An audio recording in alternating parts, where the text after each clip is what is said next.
Hello everyone, welcome back to Russell's Movie Reviews, the show where I review stuff that's mostly pretty good and maybe one of the best movies of all time, or it's straight up a piece of garbage and it should remain in the depths of hell. And it's probably also one of the worst movies of all time.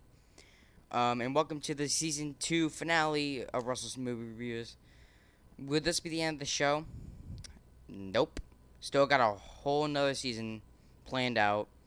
Um, I want to at least get up to 4 seasons of this before I quote unquote end the show if I ever wanted to. Really, I end the show if I don't have enough, if I run out of movies to review. Uh, which I think by the end, by now, I haven't even gone through half yet. Probably more like, maybe actually a little bit less, or a little bit more than half of my, um, actually, well, old, like, I haven't even gotten to the halfway point, so, like, the halfway point of the halfway point, if that makes any sense. I've gotten like less or more than the actual halfway point of the halfway point of my collection. The point is that I never really I haven't reviewed that much stuff. Um Granted, I have like over 200 titles and I've only now just gone through 50. So or I'm now only going up to 50 out of the just above or under 200 plus movies in my Blu-ray and 4K collection. Um, and I will be hinting at, I will be doing a little, um, doing a real reveal for what my season 3 starter will be, which, by the way, I just want to mention this right now before I get on to the review. Since this is the season 2 finale, I will be having a little bit of a break between this and this episode and the season 3 starter, because I just want to have some, I want to have some break time. I get that obviously next week is Thanksgiving break, so um, you guys will probably be like, well, if next week's Thanksgiving break, then that would be the perfect time to start pumping out reviews, like every single day of the week. Really, no, it really isn't. I mean, yeah, probably for some other people, it'd be the perfect time to start pushing out videos every like day of the week. But this, I might make some short. I know we will be definitely making a video sometime next week. Um, it will be an unboxing, which, um, if you guys don't watch till the end of this review, the next video that I publish will be basically the confirmation of what the season 3 starter will be, and then I already have episode 2 for season 3 lined up, and I'm slowly working on that. And then um, if you guys have a suggestion for what I should do for a movie review, post it down in the comments below, or message me at my Instagram, which will be in the description. And I'll see if I have the movie, and if I think it's a good enough movie, then I'll do it. Um, I will I will confirm. I will say that again at the end of the review in case you guys forget by the end.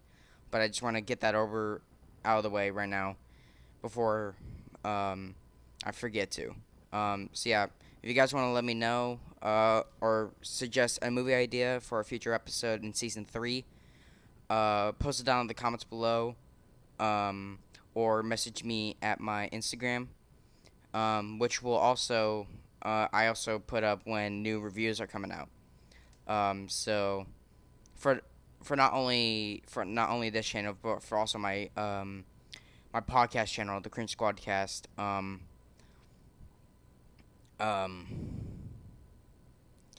and don't mind the comment section that much. There's a little bit of fiasco going on with the Cringe with my podcast channel and another channel. But just ignore that and just focus on the videos. Currently, the one that's up right now is the 10th episode, the our longest episode of all time. It's over 2 hours long. so long that we actually had to divide it basically into two parts. Because for some reason, the software that I used to record it, which isn't the same one that I'm using to record this video right now, is actually a screen recording software. Uh, it's like the Xbox Game Bar. For some reason, it can't record past 2 hours. Um, so we had to divide the episode into two parts because I think the first part, which is the main part, actually cuts like in the middle of a conversation. So it may seem kind of abrupt, but I'm sorry. That's why. We actually do kind of go into why it's two parts in the second part. But that would also be down in the description below for the Cringe Squadcast channel. If you guys want to go and check that out, it's right down there. But anyway, um, let's go on to the review. I will put a little timestamp in the description just to tell you guys if you guys want to get onto the review. This is the timestamp. It would be in the description below. But anyway, with that fiasco out of the way, let's get on to the actual review. Today, I will be reviewing my for the season 2 finale. I did kind of hint at it in last week's episode, which was Tombstone. I do recommend you guys go in and check that out. That would be at the end card at the end of this one. But this week's video, as you guys can clearly tell by the title and the thumbnail, will actually be my very first martial arts movie that I've done for the channel. I do want to do a lot more of these because they're so fun to watch, but I'll explain more about that at the end of the video. But anyway, today I will be reviewing Lionheart, released in 1990 or 1991 for America, and starring Jean-Claude Van Damme, and directed by Sheldon Lettish. Now the story about this film is actually kind of interesting. That Sheldon Lettish wanted to get into filmmaking, and he directed a short film called Fireflights, or Firefight, which did get noticed by some directors at the time, including Sam Raimi, who I believe actually brought it to Dilo De Laurentiis, who offered him a deal at, I believe, Universal to work on some films. And obviously, Jean-Claude Van Damme, by this point in his career, he was a rising star. He had Bloodsport, he had Cyborg, and Kickboxer by this point. So he was a rising star. And he wanted to not be seen as just an action hero. He wanted to have a movie that could broaden his acting skills. So he wrote Lionheart, which got the attention of Sheldon Lettish, who brought the script over to Universal, and that's when the film got picked up. Or actually, no, it originally actually got picked up by set it on the back here. I gotta look at it again. It was actually, it doesn't even say it on here. Oh yeah, no, yeah, it says in a very small print, but it was actually picked up by Imperial Entertainment, who made at this point very low budget films, and was really this was kind of like a new thing for them. So the so yeah, I just had to write something down real quick. So yeah, and then it got released worldwide, and it wasn't intended actually for an American release, because by this point most of Jean-Claude's success was in like Europe. So it was released in like the UK, in places around Europe. It was never really intended for an American release, but I believe by this point now, Universal picked it up and released it in America, which it did, thankfully, really well. With a budget of $6 million, it made $24 million at the domestic box office. So this was a success.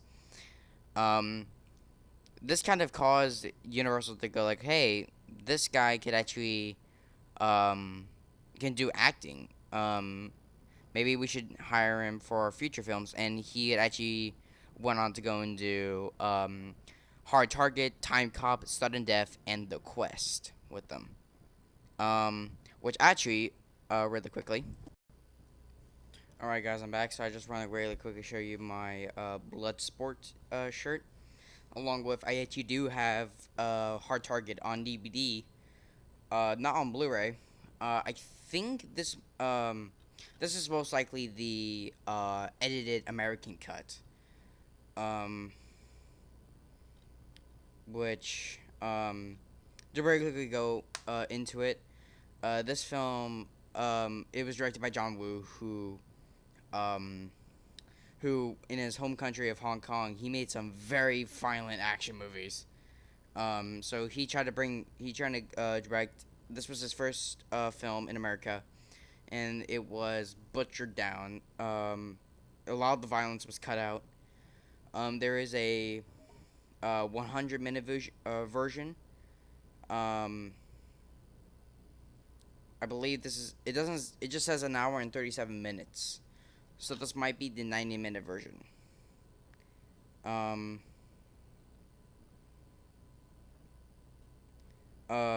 but just I believe I know the UK Blu-ray is region free, and is the extended cut, but I don't know if the American Blu-ray is. Um, I guess I'll find out when I get that on Blu-ray. But anyway, back to Lionheart. Anyway, so back to Lionheart. Um, so anyway, um, enough with the backstory of the film. Let's get on to the actual movie. So Leon, I don't know how to spell that, say that, pronounce that last name because it's like French. So Galiteur, um, or just I'm just gonna call him Leon. Played by Jean-Claude Van Damme, is a soldier from the French Foreign Legion, serving aboard in East Africa. But after his brother is cruelly murdered, Leon deserts his assignment and travels to the United States to help his widowed sister-in-law, Helen, played by um, Lisa Pelican, who is now struggling to care for her child. But now the job market is tough, so Leon takes his hand-to-hand combat skills into the brutal world of bare nickel fighting, where the paydays are nearly as big as the risks. Um, so yeah, this film is it's a different take on the whole martial arts movie. Um, but I personally still enjoy it. So to go through the cast, we obviously have, like I said, poster boy himself, Jean-Claude Van Damme, as Leon. He does a great performance in this movie. Before, in Bloodsport, Cyborg, he does have some dialogue, but most of it was reduced, uh, due to his limited acting skills. Along and then Kickboxer, he really gets to show some more emotions, but not as much. Leon is Leon or Lionheart, wherever you are, um, is in this film. He does a spectacular performance as you know Leo or Lionheart, um, and I just I think obviously his martial arts is great. I put him up there with like Jackie Chan, Bruce Lee, probably one of the back when this movie came out, we didn't really get Jackie Chan movies until 1995's Rumble in the Bronx, which is a film that I do want to cover on the channel. But we obviously didn't get Jackie Chan movies over here in America, so really Jean-Claude Van Damme was the best that we got. Um, and honestly, granted, his martial arts isn't as good as, let's say, um, like Jackie Chan or Bruce Lee. But it's certainly one of the better martial artists I've seen. Like easily top three. Um, for me.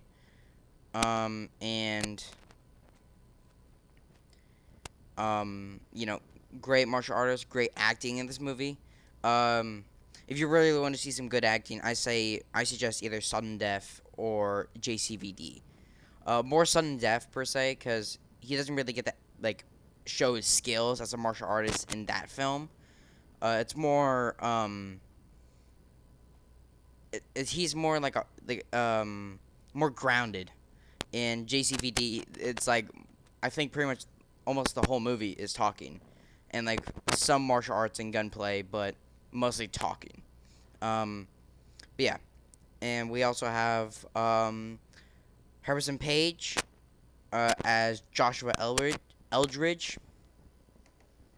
Um, he's he's great in this movie. He's funny as well. Um, Apparently the condition that his character has in this movie is actually based off of his father, like the real actor's father who I think suffered with it, um, or suffered from it, I should say. Um, Besides that, um,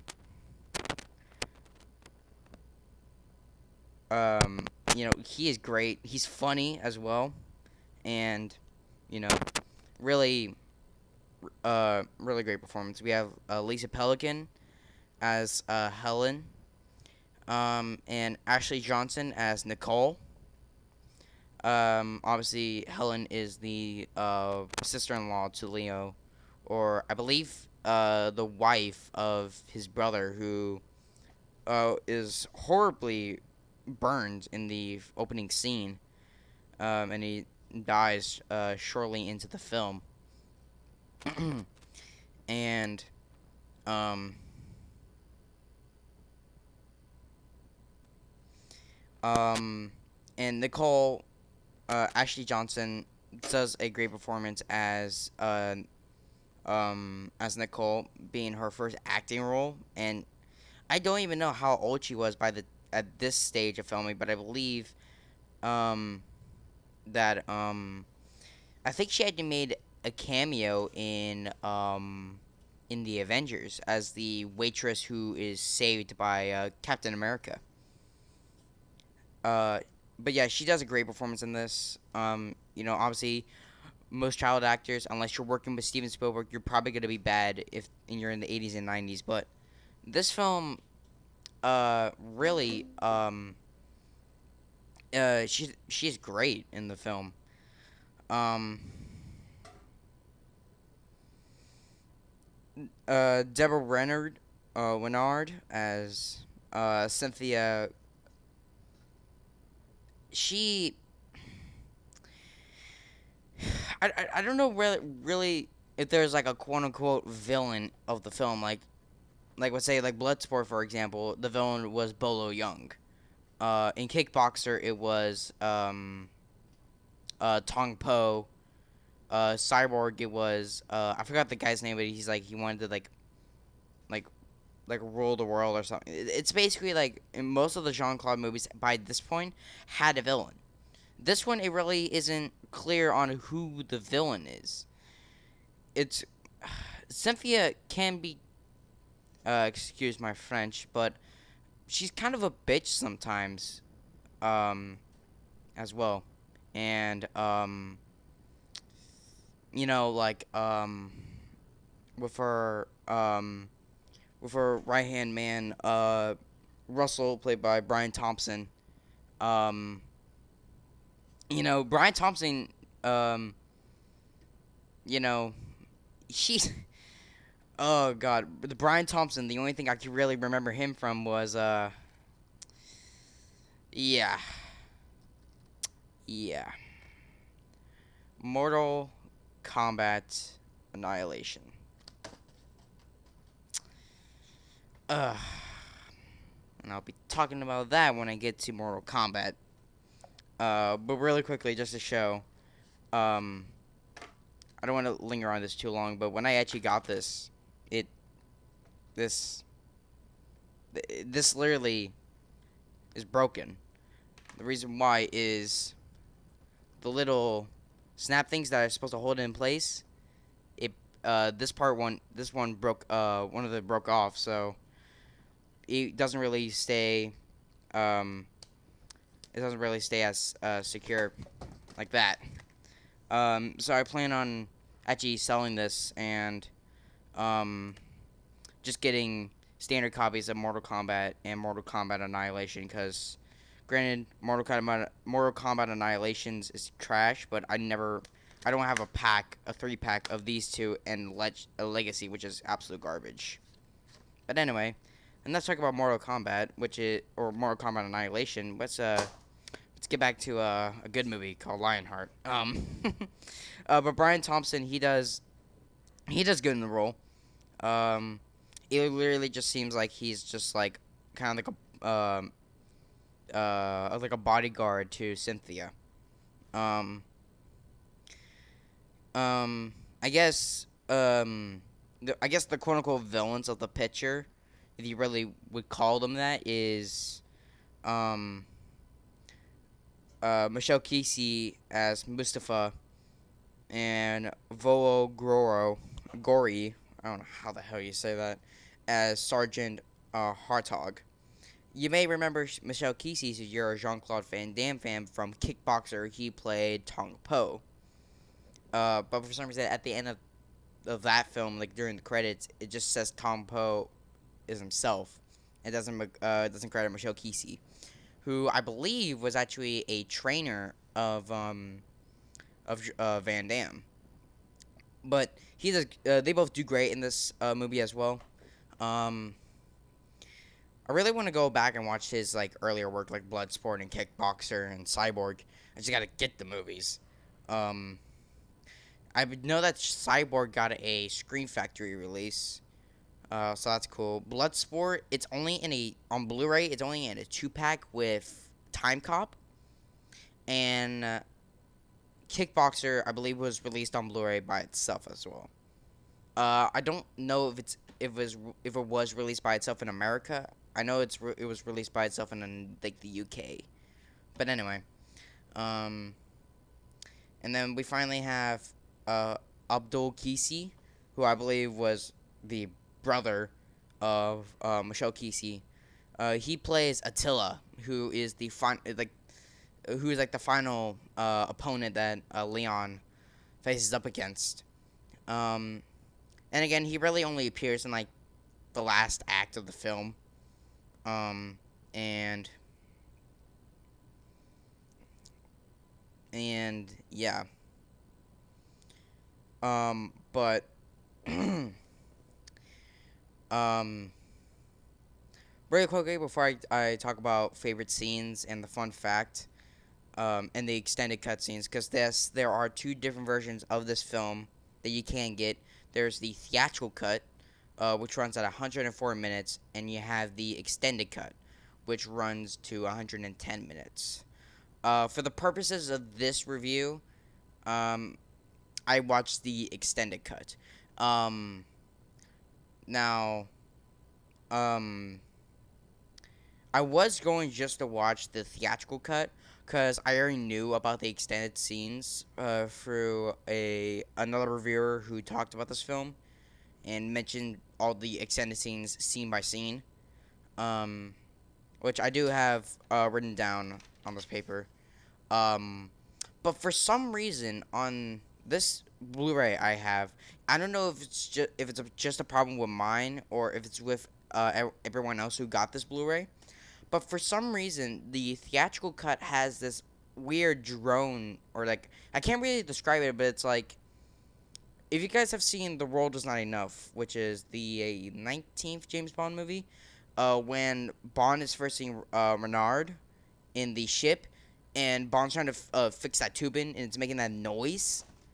That noise that like you hear from like the air pressure before he plugs it in, that's literally the sound that you kind of hear. It's a little bit more quiet, but it's literally that sound in the background audio for the theatrical cut. I have no idea why it's like that for the theatrical cut, so I checked the extended cut, and the audio was actually fine, which And I was like, okay, well, now I'm just gonna watch the extended cut because then I don't have this weird drone in the background.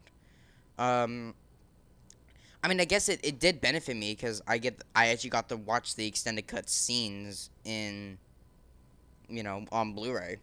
Um, but yeah, if you guys own this particular edition of Lionheart on Blu-ray, let me know in the comments down below if you had the same problem where the theatrical cut audio was a little bit like it had this like weird drone, like weird noise in the background of the audio, and yet the extended cut sounded fine.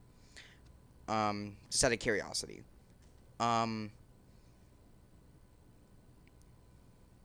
but anyway, um, but on the subject of this Blu-ray, this is actually the first time that American audiences can actually get that actually got the extended cut on Blu-ray. Before the only chance that you could get the extended cut, in high quality form, was if you got the German release of the Blu-ray. What It was like I think it was packaged in like a media book and also platinum called edition. Published the Blu-ray as well. Which are both out of print. But thankfully, MVD has their MVD Rewind collection, and they released Lionheart as a part of as one of the titles. And as you can see by this spine, this Lionheart is number 8. Um, and this is actually the first time that American audiences, like I said, are getting the extended cut on Blu-ray, but it's only on the Blu-ray edition. Because this is a Blu-ray plus DVD combo pack. Um, but really quickly, well, just to show it, there's the front. I love the fact that like it has like stickers on it, like, be kind, remember to rewind, 2-day rental, um, and also just to let you know that this is a special collector's edition that has the Blu-ray and the DVD in it. So there's the front. Uh, there's the spine, the other spine, and the back. Um, so the special features are, obviously the Blu-ray and the standard definition DVD presented in the main feature. Original 2.0 stereo audio, and 5.1 surround sound mix. Uh, on the Blu-ray, as I said before, it includes both the theatrical cut, which runs at 104 minutes in HD, and the extended cut at 110 minutes, and the extended cut is only on the Blu-ray. It includes English, French, and Spanish subtitles. You also get an archival audio commentary with Sheldon Lettish and Harrison Page. Only for the extended cut, I believe. Or actually, yeah, only on extended cut. Uh, a new documentary about Lionheart, and it's called Lionheart: The Inside Story. It runs for 47 minutes and 30 seconds. Which also includes interviews with cast and crew, including star/co-writer Van Damme, director Sheldon Lettish, producer Eric Carson, and stars Harrison Page, Deborah Bernard, and Brian Thompson. Another new one inside Lionheart with the filmmakers and cast that's like 26 minutes, which is an all new documentary featuring interviews with cast and crew, including Jean-Claude Van Damme. Another new special feature, Behind the Fists. That's only 10 minutes long. And we have an archival making of featurette. We have an archival featurette. An archival interview with Sheldon Lettish, along with Harrison Page, along with 5 promotional TV clips on the DVD only. It looks like. Behind the scenes photo gallery, the original theatrical trailer, and when you take this fantastic slipcover off. And by the way, it's basically the same on the inside, except the regular Blu-ray on the inside doesn't have all the stickers on it. So this is kind of like the fresh poster design. The spine, the back, you get a really quickly just to show it off. This is the Blu-ray and the DVD. I didn't check out the DVD for this. Um, but I hope that this one has might have an audio fix for the theatrical cut.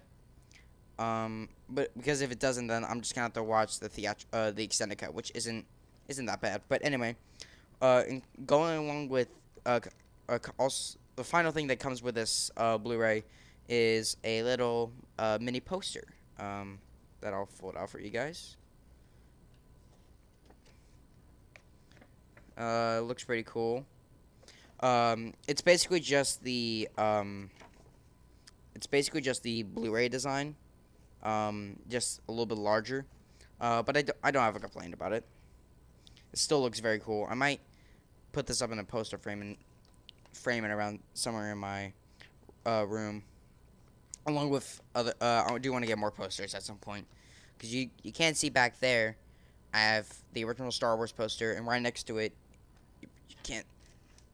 Right there, I have the Return of the Jedi poster, and above my camera, I have a Pokemon the first movie poster, and then in the actual over here in the set that I want to do my future movie reviews on, I have a Jaws poster over there.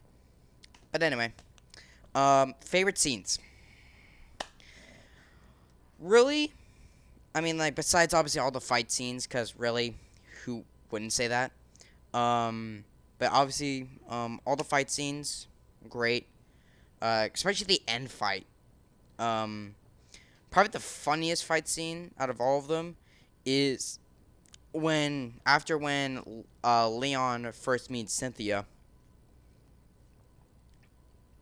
Um, there's that one guy who who finishes off a guy, and then it's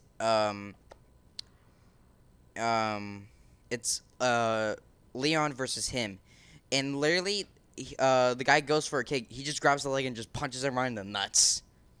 Cause you actually see him kick the guy in the nuts as his finishing move. Before Leon fights him, so it's like, oh, that's cool. He used it against him. That's cool. Um, um, but yeah, probably like my favorite overall fight was probably the end fight.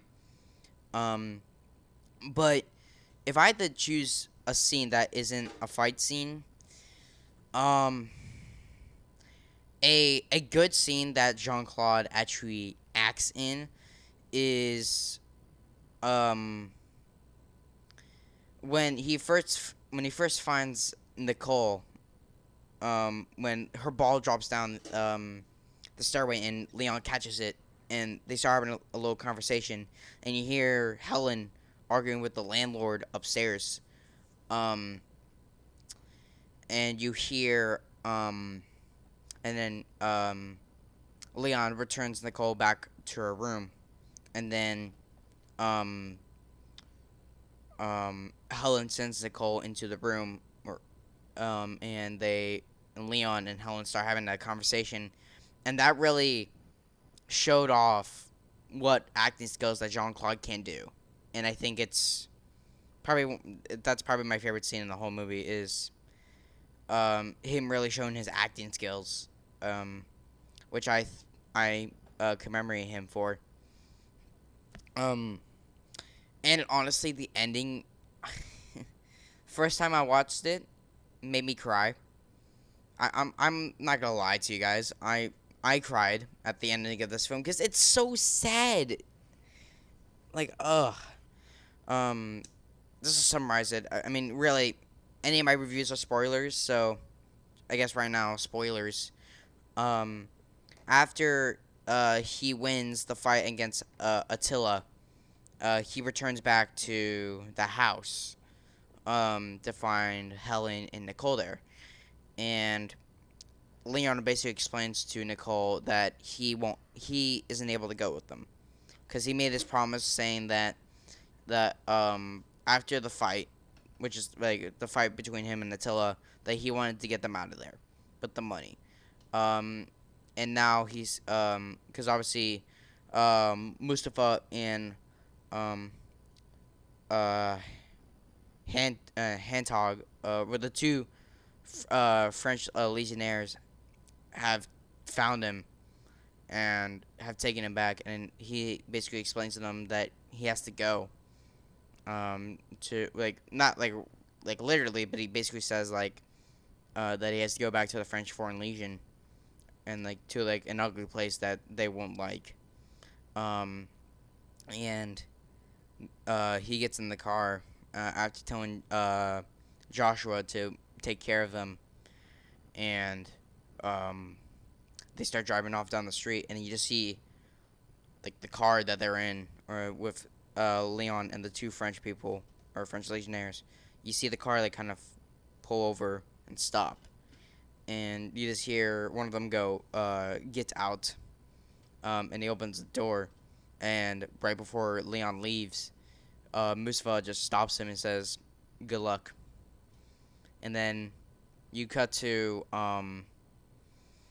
Nicole looking out of the window, or looking out for the door, and you just see Leon just running down the street, and then the whole reuniting of the family, and then yeah, that's where the movie ends. And it's like, oh God, why you gotta make me cry like this? Um, yeah, it's a very emotional scene, and I do commemorate them for that. Um, and now before I talk about my favorite scenes and my final ranking for the film, I do want to talk about the extended cut. Um, it's a whole 6 minutes added in length. And I have all the, like I said earlier, I have all the extended scenes written down. So in order, we're gonna go for each one. I mean, yeah, there's obviously like extended shots in some places, but most of the time it's just either whole new scenes or mostly in like the beginning of the film. It's just extensions of scenes. Um, but anyway, let's go through all of them. I think there's like a total of like 9 or 10 different added scenes or extended scenes. So let's go through them in order. So first off, the burning of Leon's brother, um, is extended by a few shots. Um, especially you could tell like I do want to mention now, if you get really any version of the film on Blu-ray with the extended cut, you can tell, and you watch the extended cut, you can tell when new scenes are added, because the film stock actually kind of changes um from um from like the HD quality to like kind of like SD quality. It gets a lot more soft around the a lot more soft in the image. But yeah, there's a few more shots of Leon's brother burning, especially when he runs into the wall and he falls down, and he's like, you see like a few more shots of like him like laying on the ground, like, oh my God. Um, you have um you have extra lines between Leon and his superior. After when he confronts him, after Leon confronts his superior about um why did no one tell me that that this happened. And he's like, and there's a few more lines of dialogue.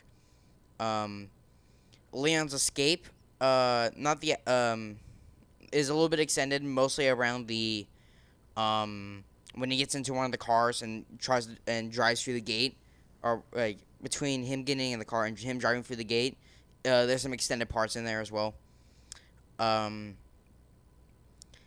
Leon walking through the back streets is extended as well. Mostly with him like actually like getting out of the bar, and you can see him like he's kind of like soaking wet. That's added right before it cuts to him in the city. Um, uh, Next scene is after I think the first two fights. It's either after the first one or after the first and second one, but um, after he's won a couple fights, Leon goes to see the condition on his brother, and the doctor's like, like obviously he needs ID. Leon obviously since he really just came here, he doesn't have any ID. But finally the doctor believes that he is the brother. Um, and he tells him the unfortunate news that his brother has passed away. Um, finally, next not finally. Next up, we have when in the scene where which is my favorite overall scene that is not like a fight. Um, when Leon and Helen are talking to each other. Near the beginning of the scene when Helen like kind of gets Nicole into their apartment. Um, Nicole actually speaks a little bit of French, and I was like, "Whoa, wait, when can she do that?" And it's obviously kind of elaborated on in a later on scene. Um, we have Symphony. When Cynthia and Leon are talking about like the agreements, Leon says that he doesn't want to stay in the hotel room that they're at because it's like very luxurious and stuff like that. Um, and um, um, um, because like he says like I cannot live like the luxurious life like this. It doesn't suit me. She gets pissed and then kicks him out, which kind of starts the slow kind of it begins the downfall of their working relationship. Um, there's extra lines of dialogue between Leon and Russell after Leon's confrontation with the two French Foreign Legion members, and finally after the fight, um, and also after the extra lines between Leon and Russell. He's at the doctor getting his rib checked because he breaks his rib. Um, Cynthia actually shows up at the hospital, and you hear her like saying like, "I need to talk to Leon. I'm here to see him." And she starts showing sympathy to Leon. Now, if you remember like the last scene that they really like had together, Cynthia got pissed at Leon, and he even mentions it. He's like, "Well, why are you showing sympathy for me now?" Um, and she's like, "Yeah, I said stuff back then that I probably shouldn't have said, and like what like if you need anything, if you need any help with your family, I could try and help." And then really for the rest of the film, up to obviously the ending, everything is basically the same for the with the theatrical cut. Um, and yeah, so yeah, those are really all the extended scenes. And now I'm gonna get on to the fun fact and obviously my final ranking for the film. So my fun fact is, did you know that depending on where you live in the world, the title is actually different? So yeah, for basically wherever you are in the world, I have a list of the different titles that you would get on depending where you are. I have 5 different names for the film. So obviously, if you live in America, you have Lionheart. If you live in the UK, it's AWOL. Um, if you guys are curious of how that's spelled, it's literally AWOL. In Germany, it's called Leon. France, Full Contact, and in Australia, it's called Wrong Bit. Now, actually, if you watch the extended cut on whichever version you have, either if it's the German Blu-ray or the theatrical cut, or on the German Blu-ray or on this edition, the theatrical cut is titled Lionheart.